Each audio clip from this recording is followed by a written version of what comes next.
누가복음 12장 1절에서 12절입니다. 12장 1절에서 12절입니다. 그동안에 물이 수만 명이 모여 서로 밟힐 만큼 되었더니 예수께서 먼저 제자들에게 말씀하여 이르시되 바리새인들의 누룩 곧 외식을 주의하라. 감춘 것이 드러나지 않는 것이 없고 숨긴 것이 알려지지 않는 것이 없나니 이름으로 너희가 어두운 데서 말한 모든 것이 광명한 데서 들리고 너희가 골방에서 귀에 대고 말한 것이 지붕에 전파되리라. 내가 내 친구 너에게 말하노니 몸을 죽이고 그 후에는 능히 더 못하는 자들을 두려워하지 말라. 마땅히 두려워할 자를 내가 너에게 보이리니 곧 죽인 후에 또한 지옥에 던져 넣은 권세 있는 그를 두려워하라. 내가 참으로 너희에게 이르노니 그를 두려워하라. 참새 5마리가 두 아싸리 원에 팔리는 것이 아니냐. 그러나 하나님 앞에는 그 하나도 잊어버리시는 바 되지 아니하는도다. 너희는 심지어 머리털까지도 다 세신 바 되었나니 두려워하지 말라. 너희는 많은 자들보다 더 귀하니라. 내가 또한 너에게 말하노니 누구든지 사람 앞에서 나를 시인하면 이제도 하나님이 사자들 앞에서 그를 시인할 것이요 사람 앞에서 나를 부인하는 자는 하나님의 사자들 앞에서 부인당하리라. 누구든지 말로 인자를 거역하면 사하심을 받으려니와 성령을 모독하는 자는 사하심을 받지 못하니라. 사람이 너희를 회당이나 유정자나 권세 있는 자 앞에 끌고 가거든 어떻게 무엇으로 대답하며 무엇으로 말할까 염려하지 말라. 마땅히 할 말을 성경이 곧 그때 너에게 가르치시라 하시니라. 아멘. 오늘 본문은 예수님께서 말씀 때문에 죽고 말씀 때문에 살아가는 일에 대해서 말씀하는 말씀이에요. 그런 본문인데 말씀 때문에 살고 죽는 일에 대해서 우리는 보통 이렇게 생각을 하죠. 죽어도 예배는 사수한다. 네, 좋습니다. 중요해요. 세상의 방법대로 살아가지 않고 기독교 문화를 사수한다. 이 역시도 쉽지 않는 노력이에요. 교회 문화를 지키기 위해 노력하는 것도 쉽지 않죠. 그래서 교회를 위해서 헌신하는 것, 교회를 위해서 나의 삶을 바치는 것도 쉽지가 않아요. 이 밖에 여러 가지 일들을 위해서 신앙을 지키느라 우리는 힘을 써요. 이러한 많은 행동을 할 때 우린 말씀 때문에 죽는다라고 말을 합니다. 사람들은 그렇게 말을 하죠. 그러면 예수님께서는 제자들에게 어떻게 복음을 위해서 살라고 하셨는지 궁금하단 말이에요. 이건 어디까지나 우리가 생각하는 거고 예수님께서 생각하고자 하시는, 말씀하고자 하시는 그 뜻이 또 있을 거란 말이죠. 그러니 우리는 또 궁금하단 말이에요. 본문 말씀을 자세히 읽고 상고해 보도록 할게요. 오늘 본문이 그와 같은 본문이니까요. 수많은 사람들을 제쳐두고 제자들한테 이렇게 말씀을 하세요. 뭐라고 말씀하시는지 1절 다시 한번 읽어주시겠어요? 그동안에 물이 수만 명이 모여 서로 밟힐 만큼 되었더니 예수께서 먼저 제자들에게 말씀하여 이르시되 바리새인들의 누룩 곧 의식을 주의하라. 네. 그러면은 뭐를 주의하래요? 의식을 네. 바리새인의 누룩 곧 외식을 주의하래요. 이상해요. 지난 시간에 예수님께서 주구장창 외식에 대해서 다 설명하셨거든요. 그런데 외식을 또 주의하래요. 왜 이상하단 말이죠? 그 외식이 뭔지는 제자들은 안단 말이에요. 아는 상태에서 주의하라고 말씀을 하신다면은 그거는 어쩔 수 없이 외식으로 가게 될 수 있을 수 있다는 얘기이기도 해요. 그 얘기가 무슨 얘기인지를 좀 살펴볼게요. 앞서서 말씀드렸던 대로 우린 지난 시간까지 실컷 외식함에 대해서 교훈에 대해서 알았어요.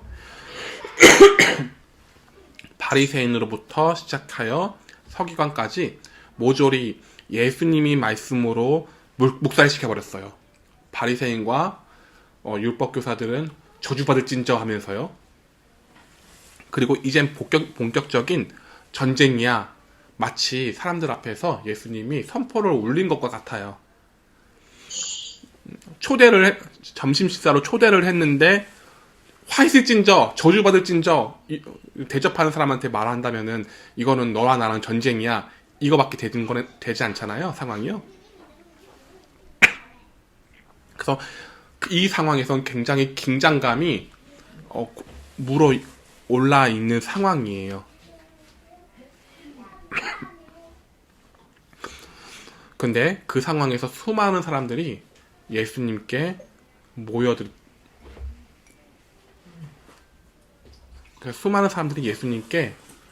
거예요. 그럼 이 상황은 어떤 상황으로 봐야 되나요? 많은 사람들이 예수님의 편에 든 건가요? 아니면 예수님을 적으로 돌리면서 있었던 상황인가요? 많은 사람들이요. 많은 사람들이 적으로 돌렸으면은 예수님께 달려들지는 않았겠죠.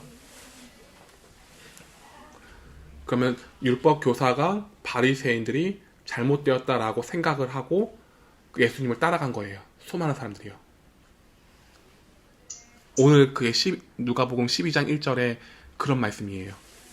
수많은 사람이 밟힐 정도로 사람들이 많아서 그 사람들이 예수님께 모여든 거예요. 그러면은 이 사람들도 예수님이 옳다라는 것을 인지하고 따라간 사람들이라는 거죠. 그런데 여기서 재밌어요.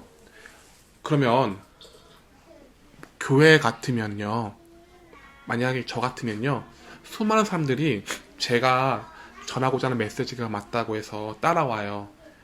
그래서 기존 교회들이 잘못됐어, 이런 메시지가 됐네요. 그때 수많은 사람들이 따라오면은 저는 저희 교인들을 내버려 두고 이 수많은 사람들을 제자 교육시켰을 거예요. 아예 계몽을 시켰을 거예요. 근데 예수님은 거기에 집중하고 계셨나요? 아니면 계시지 않았나요? 거기 집중하고 제자들에게 소수에서. 네, 예수님의 제자들에게 집중을 하셨어요. 왜 그럴까요? 오히려 생산적으로 그 시간에 그 상황을 가지려면은 이것도 하나님 뜻인 거잖아요. 그래서 수많은 사람들한테 아예 제자 교육을 시켰으면 그게 더 나았지 않았을까요? 근데 예수님은 그러시지 않으셨어요. 왜일까요? 종자가 다르더라고요. 종자가 다르니까. 아무리 말해도 이게 군중 심리, 그렇게 군중 심리로 막 몰아가기 때문에 더 맞긴 맞는 것 같은데, 그래도 지금으로 말하면 큰 교회 거기가 뭔가가 있으면 사람이 많이 해요. 이렇게 그런 것 같아요. 그래서. 정확하게는요, 수많은 사람들이 못 알아들어서예요. 예수님이 말씀하시는 그 복음으로 가는 길을요, 목숨 걸고 가는 길이거든요. 근데 그 길을 그 수많은 사람들은 뭐를 못 알아들어요. 그걸 알아듣기 위해서는 제자가 되어야지 그걸 알아들을 수 있어요. 그래서 제자에게 분부하신 말씀이에요. 그 수많은 사람들을 제껴두고요. 뭐라고 말씀하셨는지 한번 볼게요. 누가복음 12장 2절에서 3절입니다. 읽어주시겠어요? 감추인 것이 드러나지 않을 것이 없고 숨긴 것이 알려지지 않을 것이 없나니, 이러므로 너희가 어두운 데서 말한 모든 것이 광명한 데서 들리고 너희가 골방에서 귀에 대고 말한 것이 지붕 위에서 전파되리라. 아멘. 제자들 보고요, 너희는 빛과 소금과 같아서 온 세상에 감출 곳이 없어. 그래서 하나님은 너희들을 다 드러낼 거야. 그래서 너희들이 아무리 조그맣게 얘기를 하더라도 그게 다 드러나. 그래서 바리새인들한테 걸리게 돼. 그런 말씀이에요. 말씀을 그대로 그 적용된 말씀대로 살아가게 됐을 때 그 복음의 삶은 감출 수가 없어. 숨겨지지도 않아. 그래서 은밀한 것이 밝은 곳에서 말한 것처럼 들리게 되고요. 골방에서 소곤소곤 말하는 것이 지붕 위에서 전파될 정도로 파장이 너무 커. 그러니까 복음의 삶은 모두가 알아보니까 바리새인들이 너희들을 금방 발견하게 될 거야. 그리고 거기에 대해서 뭐라고 시비를 걸겠지. 그거를 주의해. 근데 왜 주의해야 하냐면요. 출교를 당하기 때문이에요. 죽임을 당할 수 있기 때문인데요. 그게 누가복음 12장 4절에서 5절에 기록된 말씀이에요. 읽어주시겠어요? 내가 내 친구 너희에게 말하노니 몸을 죽이고 그 후에는 능히 더 못하는 자들을 두려워하지 말라. 마땅히 두려워할 자는 내가 너희에게 보이리니 곧 죽인 후에 또한 지옥에 던져 넣는 권세 있는 그를 두려워하라. 내가 참으로 너희에게 이르노니 그를 두려워하라. 아멘. 이 말씀을 쉽게 풀어 설명하면 이런 말씀이에요. 제자들에게 하신 말씀으로 종에게 하신 말씀이 아닌 내가 벗으로서 너에게 이렇게 말을 해. 몸을 죽이고 그 후에는 능히 무엇인가를 할 수 없는 자를 두려워하지 말라고 하셨어요. 그러니까 몸을 죽일 수 있으나 그 후에는 아무것도 할 수 없는 그 사람들을 두려워하지 말고 진짜 두려워할 분이 있는데 그분이 바로 바리새인이 너를 죽였을 때 몸은 죽였으나 너의 영혼은 지옥불로 던질 수 없잖아? 근데 던질 수 있는 분이 계셔. 그분을 잊지 마. 이렇게 말씀을 하세요. 그분을 두려워할 대상으로 삼으라고 하셨는데요. 그럼 예수님께서 4절에서 5절에 하신 말씀을 통해서 우리는 알 수 있는 사실이 하나 있어요. 바리새인들이 자신의 교훈을 따르지 않을 시에는 죽일 수도 있다는 거예요.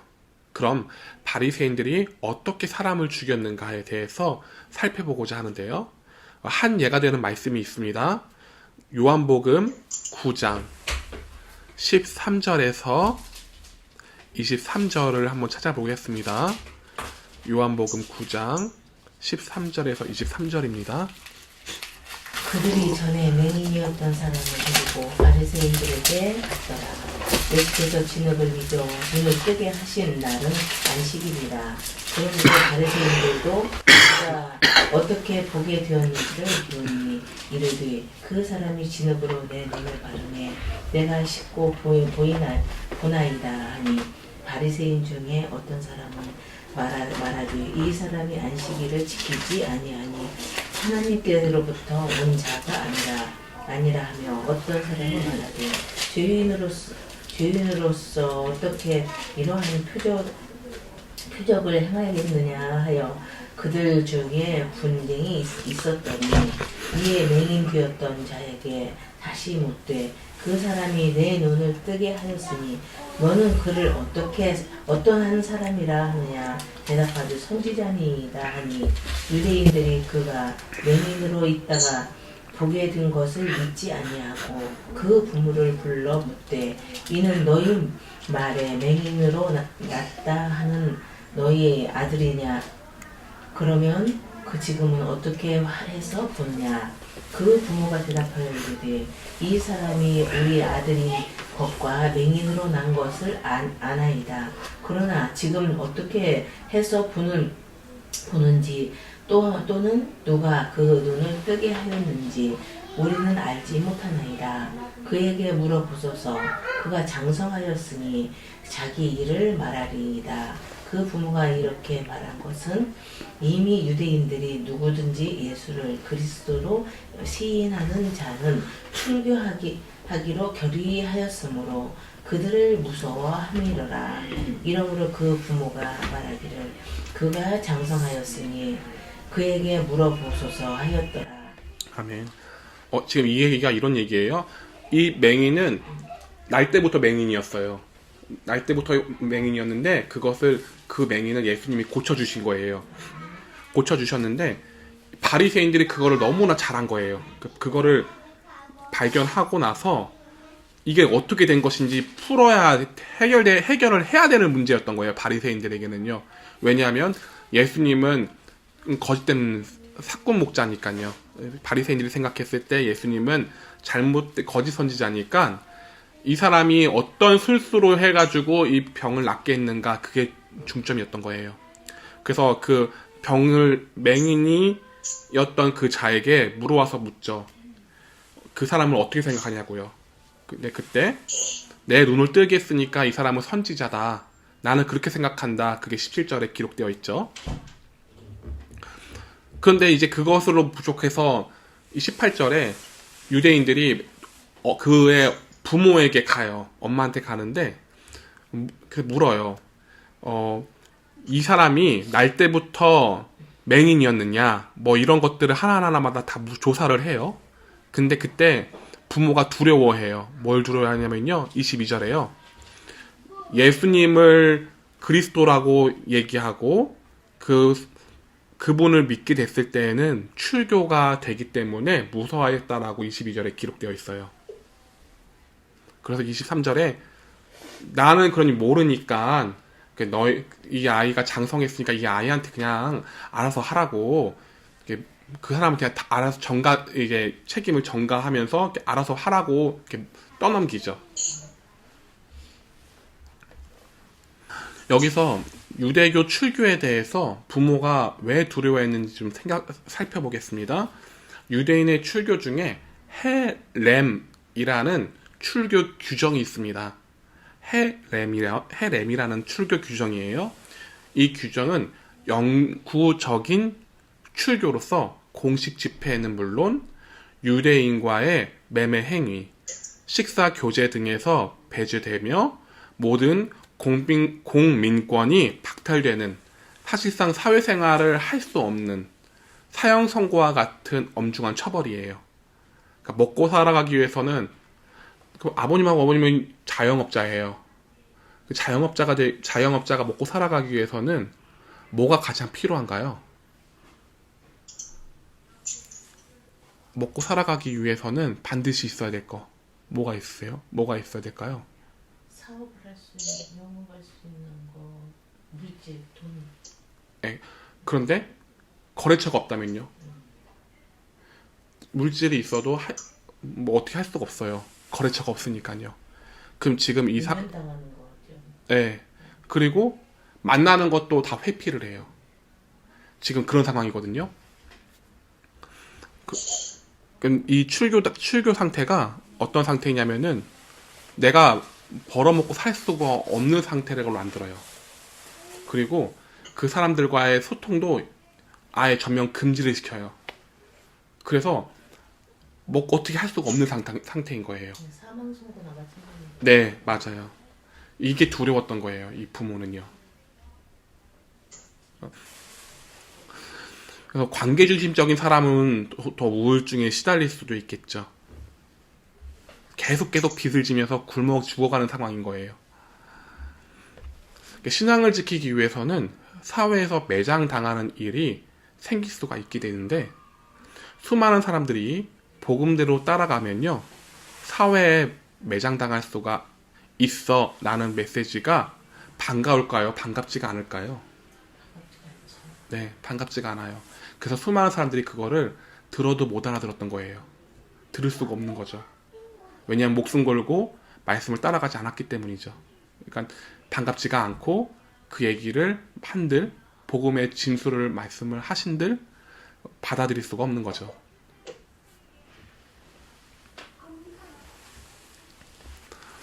그리고 네. 왜냐면 그러면 사형 선고 당하니까. 네. 그래서 이 말씀을 바로 알아들을 수 있는 귀도 없죠. 오늘날 기독교 교인의 모습을 보면 또 알 수가 있어요. 여기서 제가 성도라고 말하지 않고 교인이라 말하면 예수님께서 말씀하신 신앙을 가지고 있지 않는 사람들이기 때문에 교인이라 구분지어 설명합니다. 말씀을 따라가다가 형통함, 성공함과 다른 길로 가게 되면 그 복음을 싫어합니다. 사람들은요. 예로 힘들게 대기업에 취직을 했는데요. 복음을 따라가기가 쉽지 않아 사퇴를 해요. 사퇴를 하여 계속해서 백수로 살아가는 사람을 보면은 그 사람을 보고 어떻게 얘기를 하냐면요. 그 사람의 신앙을 이상하게 생각해요. 문원자? 다시 말씀드릴게요.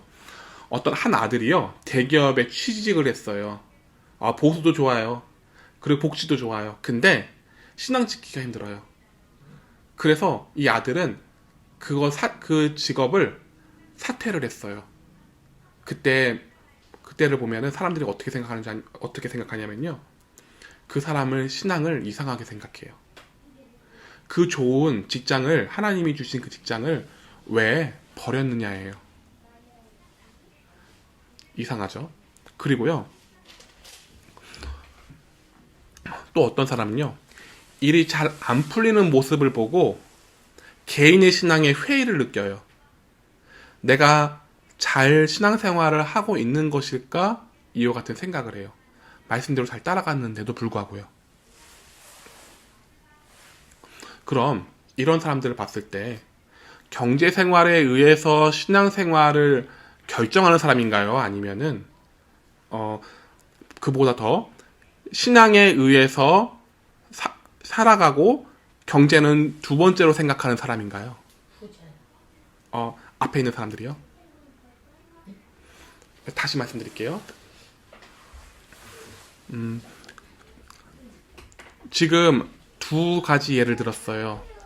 대기업에 취직을 했는데 복음 때문에 사직서를 낸 사람, 근데 그것을 보고 이상한 사람이라고 생각하는 부모, 그리고 다른 하나는 잘 안 풀려가지고 내 신앙에 문제가 있는 건가? 이게 경제적으로 잘 안 풀리니까 내 신앙에 문제가 있어, 이렇게 회의를 가지고 있는 사람. 이 두 가지 사람이 두 사람의 예가 있는데, 이 사람이 신앙을 가지고 진정한 신앙을 가지고 신앙생활하는 사람인가요? 아니면은 경제에 의해서, 경제관념에 의해서 신앙생활하는 사람인가요?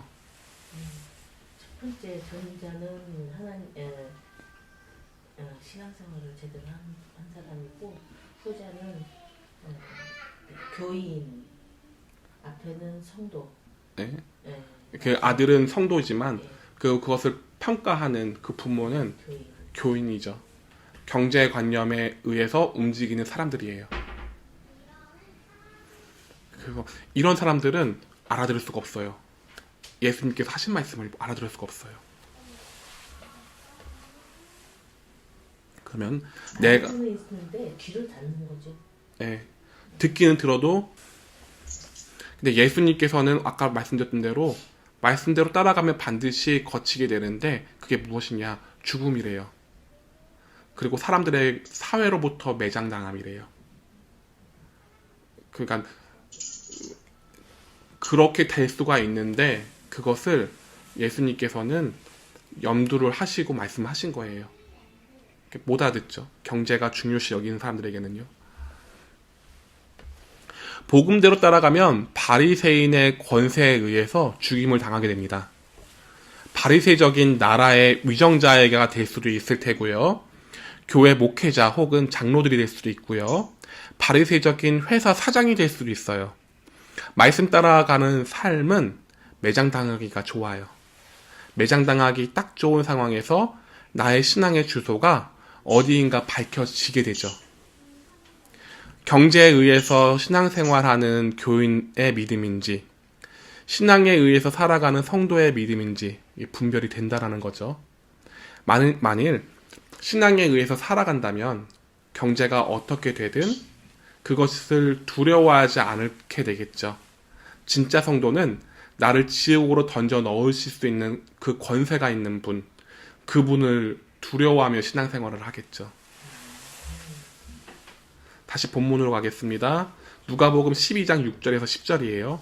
다시 한번 읽어주시겠어요? 3세 5마리가 두 아사리온에 팔리는 것이 아니냐.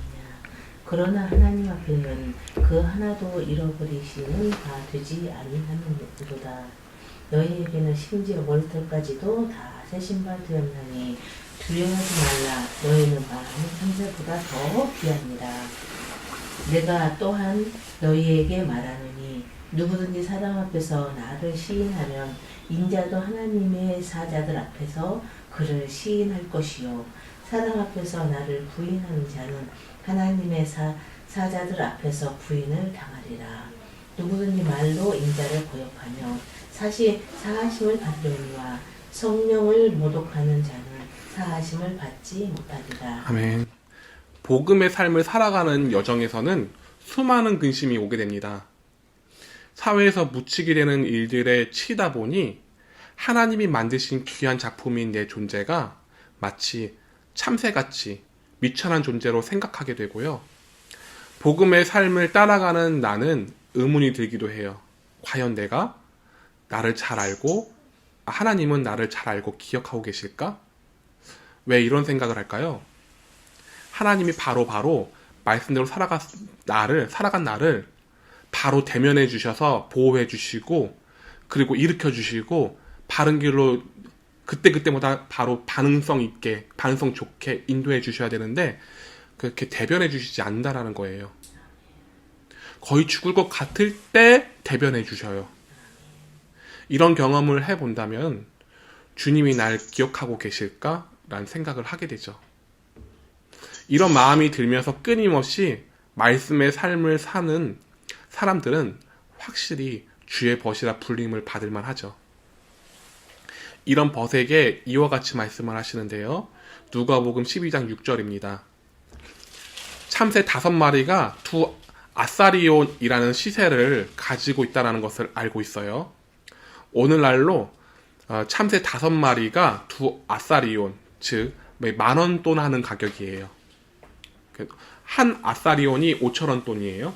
오늘날로 얘기하면요. 그러면은 10,000원 시세라면은 오늘날로 10,000원이면은 짤 데가 있나요?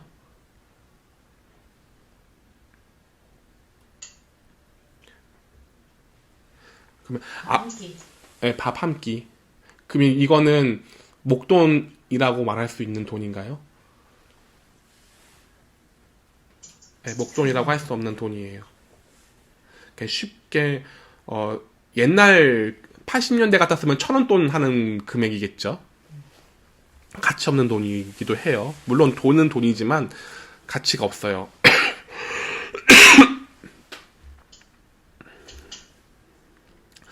그냥 쉽게 써버릴 수 있는 금액이에요. 복음의 삶은 목숨 걸고 어렵게 살아가는 삶인데 이 삶을 세상의 가치로 매기면요 10,000원 돈 해요. 웃기죠? 세상 사람들은 그거 너무 쉽게 가치 없게 여겨요. 세상이 알아주지 않는 방식의 삶이기 때문이죠. 세상은 바리새적인 방식으로 살아가기를 요구해요.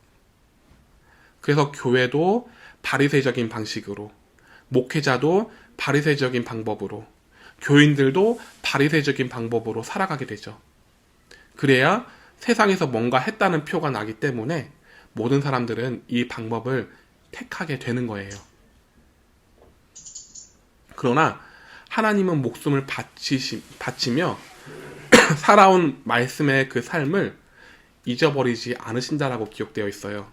심지어 세상은 날 잊혀져 버리지만 하나님은 그런 나의 머리털 하나하나마다 다 세시며 잊지 않는다라고 말씀을 하시네요. 그게 7절이에요. 왜냐하면 말씀 따라가는 우리는 참새보다 당연히 더 귀하기 때문이죠. 8절이에요. 만일 사람들 앞에서 매장당할 것을 감수하고 복음을 따라가면 하나님께서 어떻게 하시겠다라고 기록되어 있나요? 하나님의 사자들 앞에서 예수님이 그를 보증한대요. 하나님의 사자들이라고 했을 때 하나님의 말씀을 전하는 서신자예요. 그게 사자예요.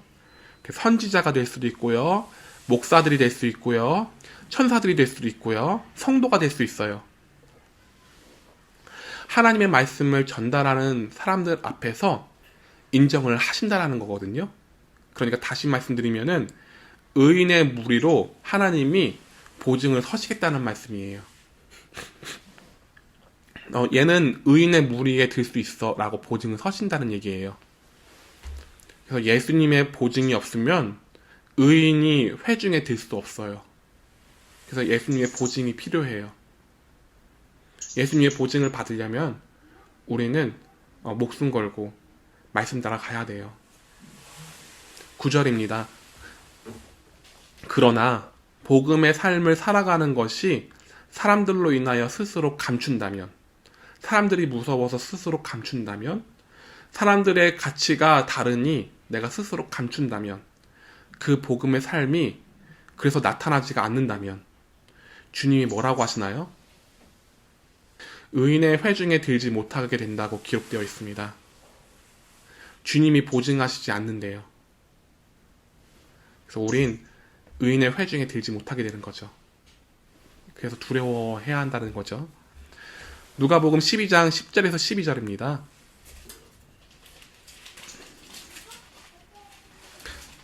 그러면 10절에서 12절을 다시 한번 읽어주시겠어요? 누구든지 말로 인자를 거역하며 사하심을 받으려니와 성령을 모독하는 자는 사하심을 받지 못하리라. 사람이 너희를 휴당이나 유정자나 권세 있는 자 앞에 끌고 가거든 어떻게 무엇으로 대답하며 무엇으로 말할까 염려하지 말라. 아멘. 마땅히 할 말을 성령이 곧 그때 너희에게 가르치시리라 하시니라. 아멘. 여기에서 말씀을 거역하는 것과 성령을 모독하는 것이 차이가 있습니다. 그게 10절에 기록된 말씀이거든요. 말씀을 거역하는 것은 사함받을 수 있어요. 그러나 성령을 모독하는 것은 사함받을 수가 없어요. 말로 인자의 곧 말씀을 따르지 않으면요, 돌이키면 돼요. 아, 내가 잘못되어 있네요. 그러면 내가 이게 문제였군요 하고 돌이키면 회개하면 돼요. 그럼 면할 수가 있는데요. 문제는 이거예요. 나를 돌이킬 수 있도록 하는 성령을 모독하면은 성령을 결국 부정한다는 얘긴데요. 그러면은 성령으로부터 내가 돌이킴을 받는 건데 어떻게 성령으로부터 내가 돌이킴을 받을 수 있겠냐는 거죠. 돌이킬 수가 없어요. 그래서 사함을 받을 수가 없어요. 다시 말씀드릴게요. 우리가 말씀을 따라 살아가는데 말씀에서 어긋났다, 벗어났다, 이걸 어떻게 감지하나요? 말씀을 잣대를 그럼 말씀의 잣대는 누가 가르쳐주나요? 말씀 네, 예수님. 예수님이 가르쳐주시죠. 다시 더 나아가서는 성령님이 가르쳐주시죠. 왜냐하면 성경은 성령의 감동함으로 쓰여진 책이니까요. 그럼 성령님이 운행하시겠죠.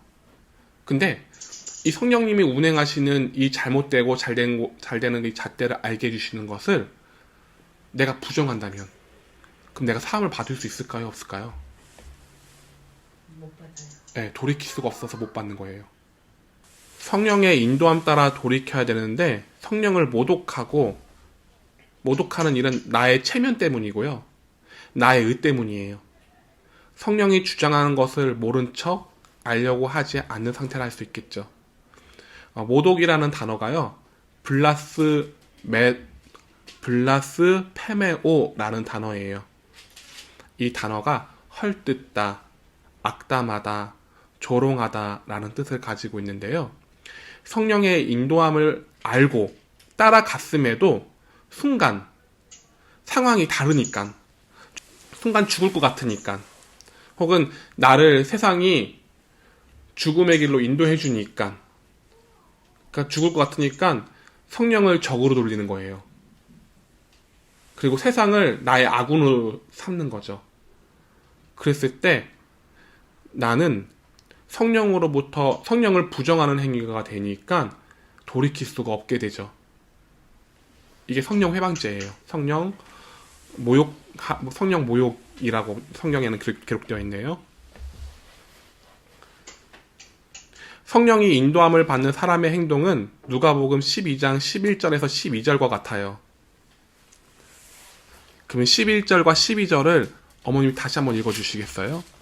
사람이 너희를 해당이나 이정자나 권세 있는 자 앞에 끌고 가거든 어떻게 무엇으로 대답하며 무엇으로 말할까 염려하지 말라. 마땅히 할 말을 성령이 곧 그때 너희에게 가르치시리라 하시니라. 아멘. 사람이 성령의 인도함을 따라가면요, 나를 회당이나 위정자나 권세 있는 자 앞에 끌고 가게 될 때 성령께서 무엇을 말할까 가르쳐 주신대요.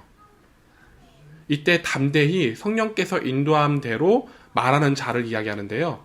한 예로 이 예가 있어요. 요한복음 9장 24절에서 34절에 한 맹인이었던 사람이 증언한 말씀이에요. 그 말씀을 통해서 알 수 있어요. 9장 24절에서 34절이에요. 이에 그들이 맹인이었던 사람을 두 번째 불러 이르기를 너는 하나님께 영광을 돌리라. 우리는 이 사람이 죄인인 줄 아노라. 대답하되 그가 죄인인지 내가 알지 못하나 한 가지 아는 것은 내가 맹인으로 있다가 지금 보는 그것이니라. 그들이 이르되 그 사람이 네게 무엇을 하였느냐? 어떻게 내 눈을 뜨게 하였느냐? 대답하되 내가 이미 일렀어도 듣지 아니하고 어찌하여 다시 듣고자 하나이까? 당신들도 그의 제자가 되려 하나이까? 그들이 욕하여 이르되 너는 그의 제자이나 우리는 모세의 제자라. 하나님이 모세에게는 말씀하신 줄을 우리가 알거니와 이 사람은 어디서 왔는지 알지 못하노라. 그 사람이 대답하여 이르되 이상하다. 이 사람이 내 눈을 뜨게 하였으되 당신들은 그가 어디서 왔는지 알지 못하는도다. 하나님이 주인의 말을 듣지 아니하고 경건하여 그의 뜻대로 행하는 자의 말은 들으시는 줄을 우리가 아나이다. 창세 이후로 맹인으로 난 자의 눈을 뜨게 하였다 함을 듣지 못하였으니 이 사람이 하나님께로부터 오지 아니하였으면 아무 일도 할 수 없으리이다. 그들이 대답하여 이르되 네가 온전히 그 죄 가운데서 나서 우리를 가르치느냐 하고 이에 쫓아내어 보내니라. 아멘. 유대인들이 맹인이었던 사람을 다시 불러 세웁니다. 그리고 이렇게 말합니다. 하나님께 영광을 돌리라. 예수가 죄인인 줄 아노라 라고 말하죠. 이 말은 예수로 인하여 나은 게 아니라 하나님으로부터 나은 거야 라고 유대인들이 말한 거예요. 25절이에요. 맹인이었던 사람이 대답합니다. 예수라는 분이 죄인인지 나는 알지 못한다. 그거는 알지 못하고 내가 확실하게 알 수 있는 거는 맹인이었던 내가 지금 보고 있는 것 그뿐이다. 이렇게 대답해요. 맹인이 어떤 감상에 빠져 누군가에 취하고 있는 것이 아님을 알 수 있죠. 그러니까 맹인이 지금 성령의 인도함을 받아 하는 얘기들을 자세히 관심 있게 보시길 바랍니다. 26절에 유대인은 꼬집어 말합니다. 예수라는 자가 너에게 무슨 짓을 했냐? 어떻게 눈을 뜨게 했냐? 예수님의 잘못을 발견하고자 묻는 의도의 물음이었어요. 27절입니다. 맹인이었던 사람이 이렇게 대답합니다. 내가 말했는데 또 물어보냐? 선지자라고 말했는데 왜 물어보는 거야? 이렇게 물어보는 거예요. 그럼 다시 듣고자 함은 예수님의 제자가 되기 위해서냐? 라는 반론을 제기해요. 그러니까 너가 자꾸 이렇게 물어보는데 너 예수님의 제자가 되려고 그러는 거냐? 이렇게 물어보는 거예요. 28절이에요. 그들이 맹인을 욕해요. 그러니까 치욕인 거죠. 그들의 입장에서는. 그리고 맹인이었던 그 사람을 향하여 자신의 생각을 관철시켜요.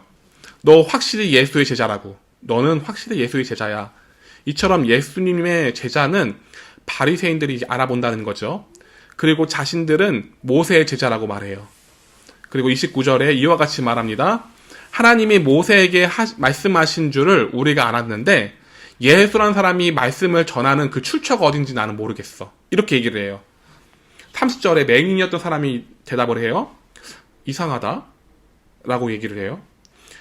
왜 이상하냐면요.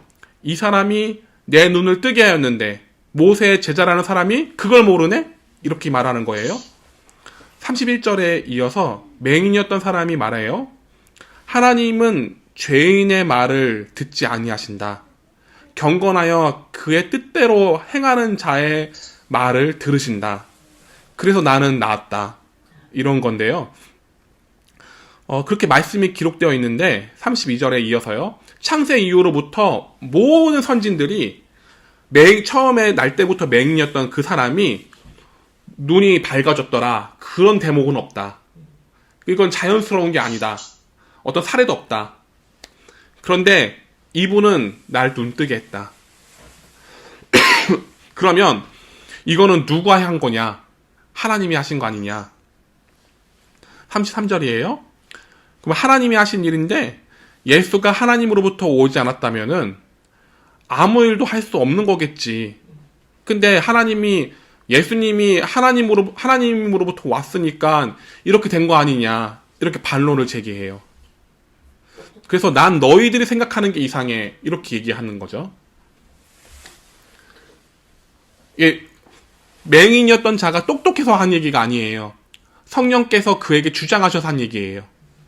34절이에요. 유대인은 이렇게 말하죠. 죄로 인하여 맹인된 너 따위가 나를 가르쳐? 라고 말하며 출교를 시킵니다. 말씀 따라 살아가는 우리의 삶은 남이 알아주지 않아요. 그리고 그래서 비참해 보일 수가 있어요. 세상을 향해 대고 세상을 향해서 자랑할 때가 있나 찾아보면은 더더욱 비참해져요. 세상과 다른 삶을 살기 때문이죠. 말씀 따라 살아가는 삶은 누구에게 보이고 싶고 누구에게 인정받고 싶은가가 명확해요. 바로 예수님께 인정받고 싶어서 우리가 이 자리에 온 거예요. 그리고 이 자리에서 말씀을 듣고 알고자 하는 거고요. 그걸 잊어서는 안 돼요. 우리는 세상에서 어떻게 떵떵거리고 그래서 예수님의 모습을 드러내려고 아니에요.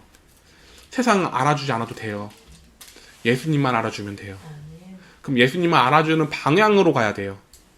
예수님만 알아주는 방식으로 가야 되고요.